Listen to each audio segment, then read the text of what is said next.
Hello, I'm Tara Brabazon and I'm the Dean of Graduate Research at Flinders University. Welcome to vlog 288. Burnout.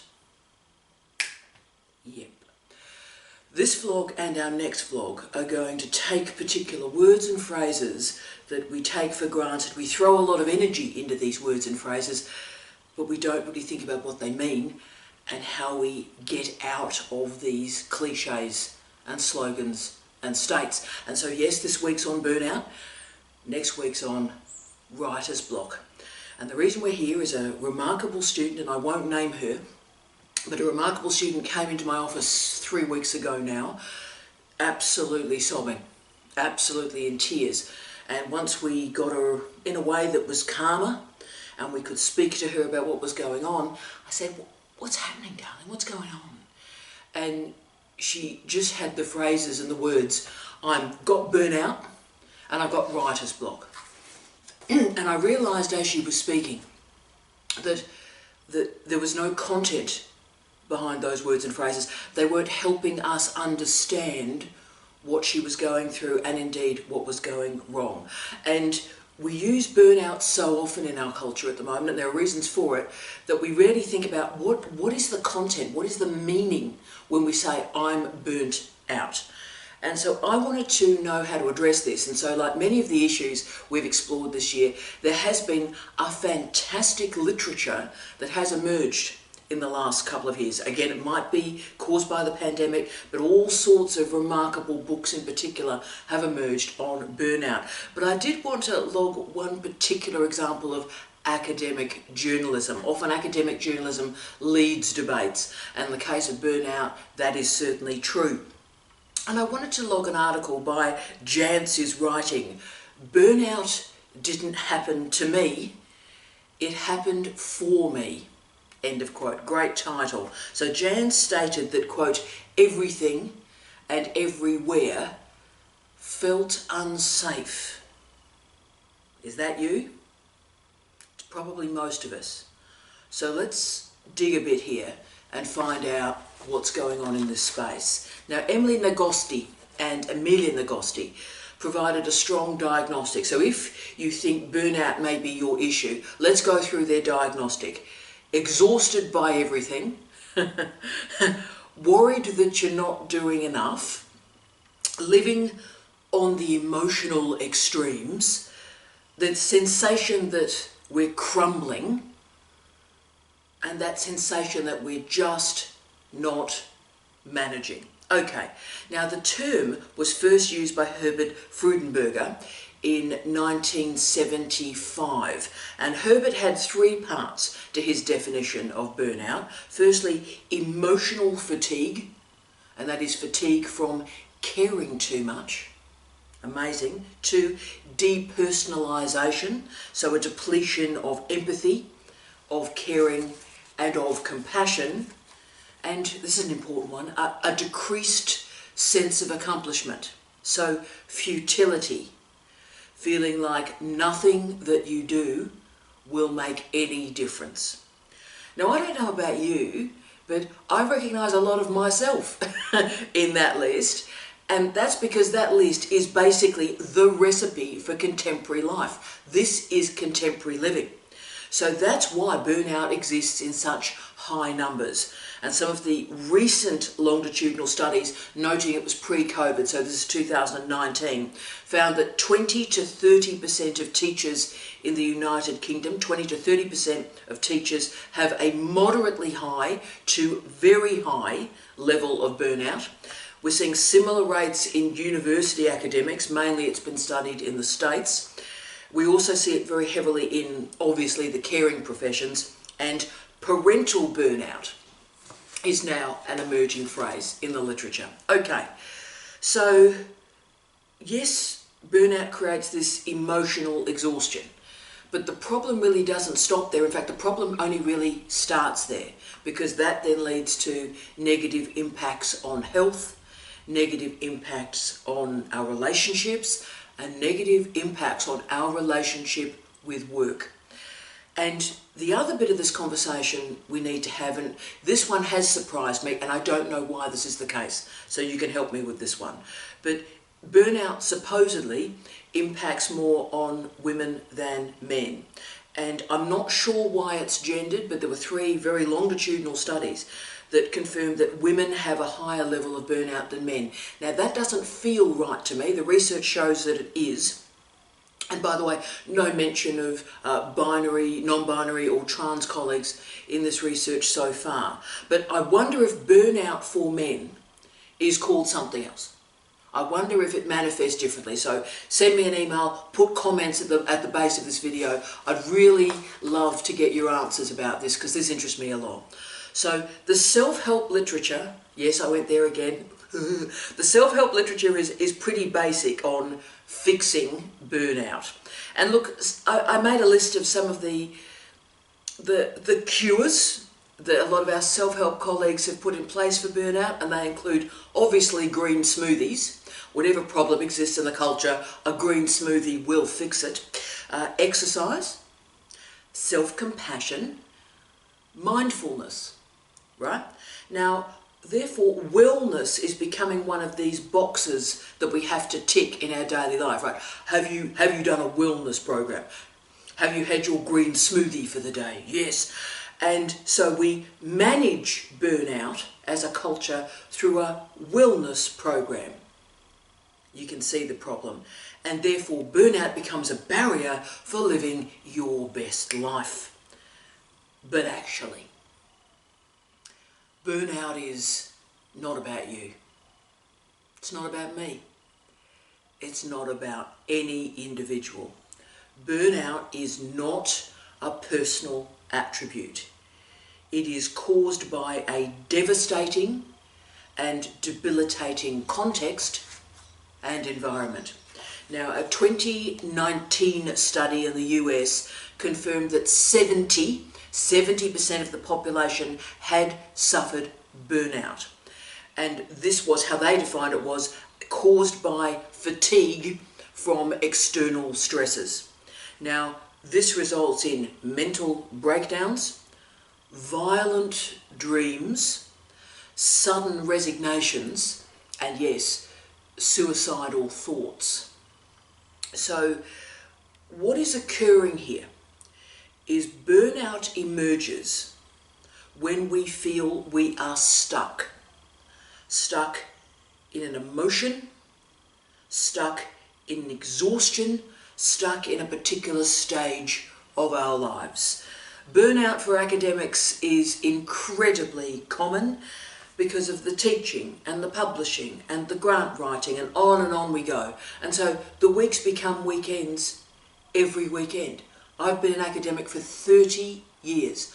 I have never had even one day of the 2-day weekend clear. Ever. That's not productive. So, don't believe me, that's not productive. But that's because it's a big job and it occupies all space. So let's offer some suggestions to create movement out of this emotional state. Let's not get stuck in an emotion, because that's what's causing it. Stuck in an emotion, stuck in a moment, stuck in a crisis. Let's get out of this beyond the green smoothie. Let's do it. 1, crucial one, remember your big goal. Burnout happens when we allow our context and our environment to burn us out. Outward burns us, out in. But we get out of burnout by having something to move towards, rather than endlessly reacting to the negative attributes around us that make us stuck. So instead of talking about stress, I'm stressed, I'm stressed, I'm stressed, what I need you to do is name the stresses, speak the words, name the stresses, and focus on the goals and the movement forward out of those stresses. 2, again, important one, break the burnout cycle, because it becomes a cycle. Now, this thing has to end, because if you're stuck, unless you come up with a strategy to move, you are going to stay stuck. So we have to find a way behaviourally to intervene in this cycle. Now, exercise can do it, absolutely. Conversation can do it. Naming the stresses, talking it through. Laughter can do it. Crying can do it. Affection can do it. Now, I pack the dishwasher. So when I get completely overwhelmed and start to fixate on something bad that's happened, I pack the dishwasher because it gives me something to do. And what am I doing? I'm packing the dishwasher. So that for me in my brain signals, okay, this is what we're doing. That moment is over. I'm reaching and moving to the next step in my day today. And that stops me getting stuck. It stops me thinking over and over and over again about something which could lead to relatively self-destructive behaviours. So we all have stress. Stress is not the issue.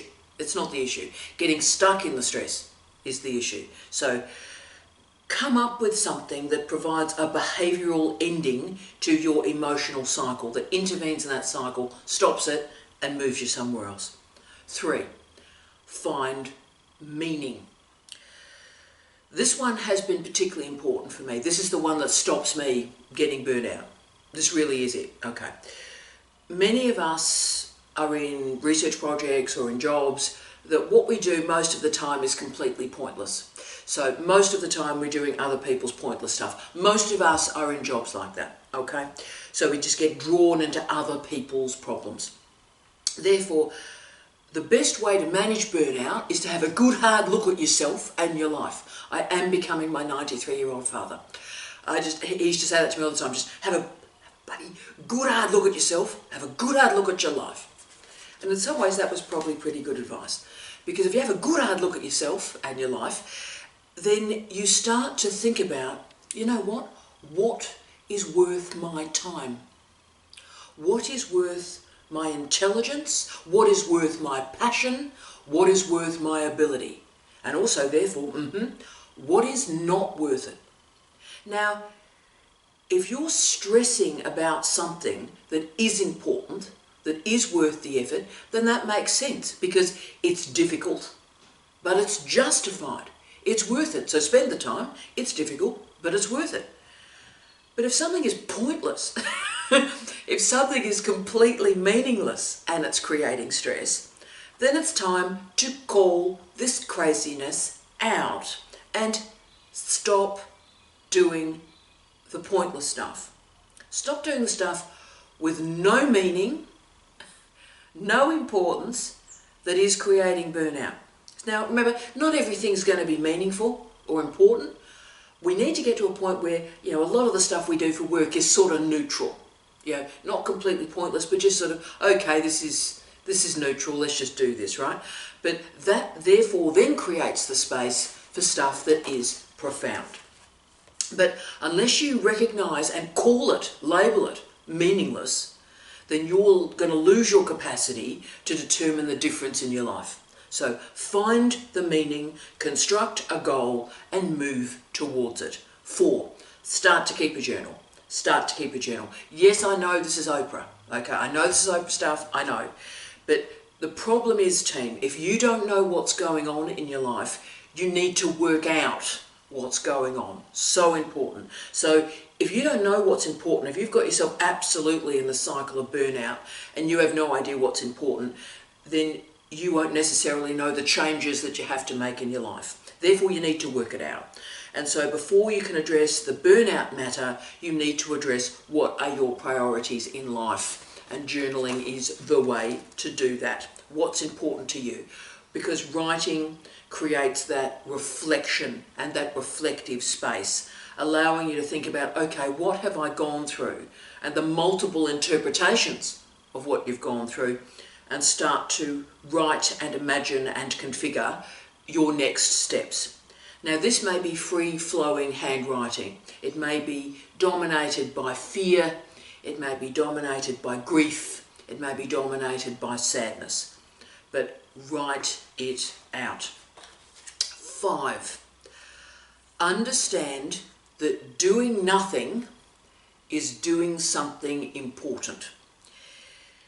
In burnout, all of us become incredibly used to doing too much. And anything that involves a sort of stopping makes us feel a bit bored or a bit anxious, right? Therefore, learning to sit, learning to breathe, learning to stop, to unbelievably, if you can, relax, is incredibly important. Now, I am absolutely dreadful at this. I'm absolutely dreadful at stopping. But I've had to, in the last year, create this intervention in and for myself. Now, I have a lot of instincts which always push me to do one more job. Keep going, just do one more job, one more job, one more job. And then about 4 months ago, my wonderful husband, Jamie Quinton, looked at me with his beautiful big sad eyes and he said, "Oh, I thought we'd be able to play a game of Scrabble." This was late Sunday afternoon, Sunday night. I thought we'd play a game of Scrabble. We haven't played since Christmas. And I thought, what a terrible human I am. what a dreadful wife I am that I've kept pushing on. So it's Sunday afternoon, I'll just give one more, come on, finish one more job, come on. And actually what I now do is I finish the job and then about 3, 4 o'clock on Sunday, I now force myself to say out loud, I am stopping. Doing nothing is doing something. Okay. 6, don't undermine this problem. Don't undermine this problem. And what I mean by that is, unless you address the problem is not going to go away. So if you don't recognize burnout in yourself, then start to locate some of the proxies, and they're well presented in the literature, team. So what do we see? Declining performance in your thesis or your job. Reduced satisfaction in your thesis or your job. Anxiety, isolation, depression, increased cynicism, anger, impatience, lack of productivity, isolation, big one, isolation, sleep disturbances, and yes, headaches. Now obviously that's just about everybody. That's the culture. But what do we do now? Well, at least if you can recognize those attributes, you know you can start to address them. So what a lot of those attributes are about, I think, is you have a lack of control or a lack of ability to influence decisions. So express that problem with your supervisor, advisors, or peers. You've simply realized you don't have control over your life. So therefore express with your supervisor, look, I think there's some unclear thesis expectations going on here. So can we get some clarity on the expectations on me and on this thesis and on this research? You may simply be responding to the fast pace of work and you need to have stops in that behaviour. It may be a lack of social support. Contact your dean. If it's me, hi, contact your dean. Contact your deans around the world. We have a whole series of strategies for social support wherever you are. Contact us. And you may simply be working far, far, far too long and not spending time with your family and friends and not having any leisure life at all. We've all been there. We need to bring back leisure. 2022, we need to bring back leisure. So recognise these problems, address them and speak the words. Get help, talk them through. Strategies do exist. 7, have a think about the people that you mix with. Now, you may work in one of those terrible workplaces where every single minute is a living hell. I understand that. I've been in those workplaces. I get it, where every minute is torture. I get it. Now, you may work in an environment where you are surrounded by nasty, self-absorbed, dreadful people. Okay.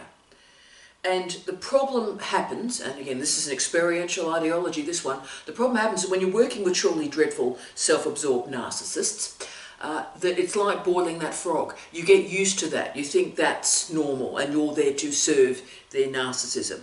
Now, what happens is academics have a tendency to hang out with other academics and administrators. And that's great, that's our workforce, that's tremendous, friends are great. But sometimes those cultures can be incredibly nasty and negative. So, mix with a diversity of people. Create leisure. University workers are not the world. Trust me, mixed with different people. It'll change you. 8, discover autonomy. Now, a great book I recommend to you, wow I do, Patricia Jennings' Teacher Burnout Turnaround. Read it. Published in the last 6 months, I think. Great book. Really enjoyed it. Now, Patricia confirms that teaching is hard. You do, right? Teaching is hard. But it is harder when autonomy is reduced. So for all levels of the educational system, all of us, whether we did early childhood right through to university supervising PhD students, all of us have lost autonomy.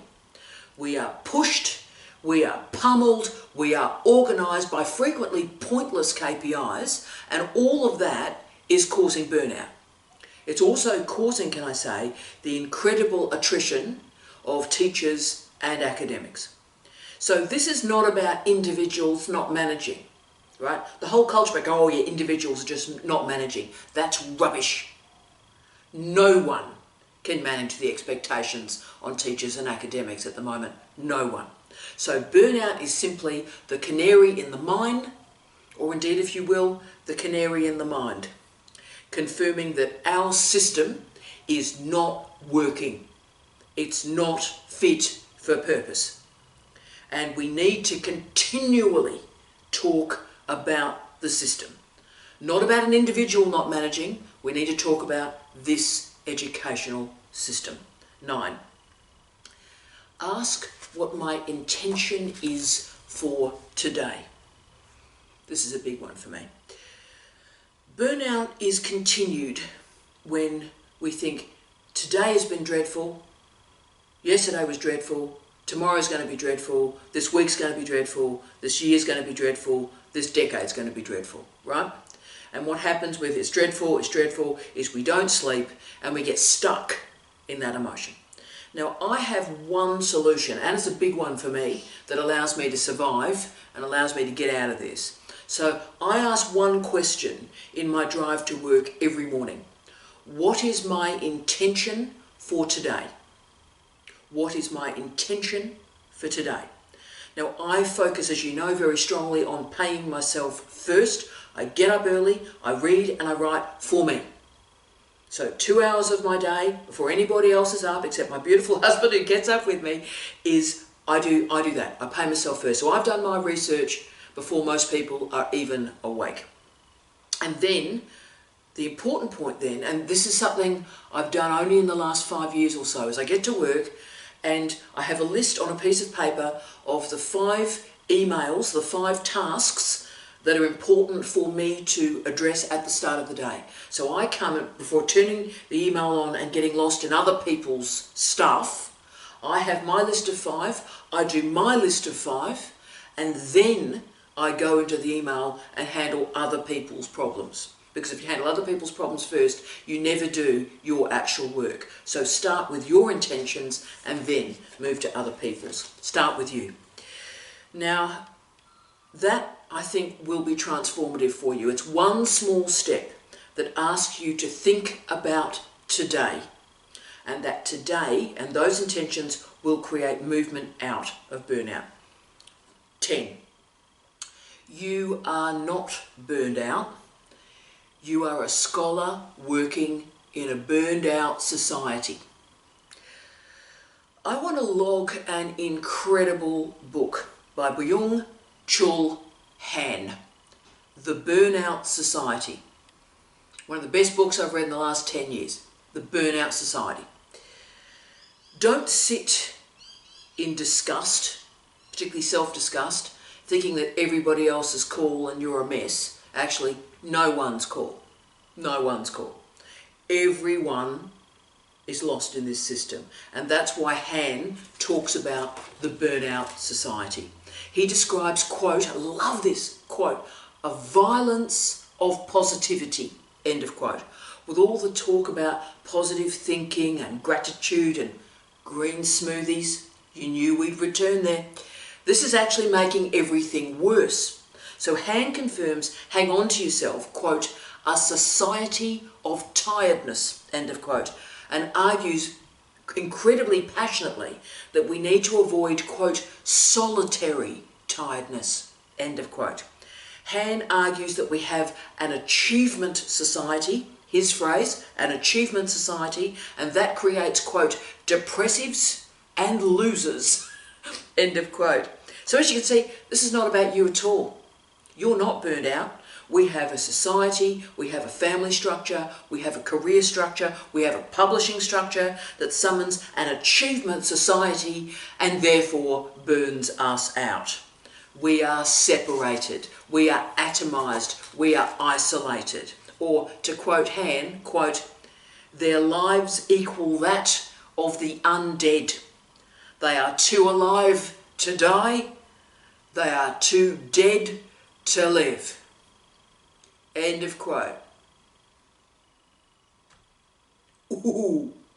So, make a decision to be respectful of your time, respectful of your intentions. Be present in your present. Remember your why and make it powerful. I wish you love, light, and peace. Tia.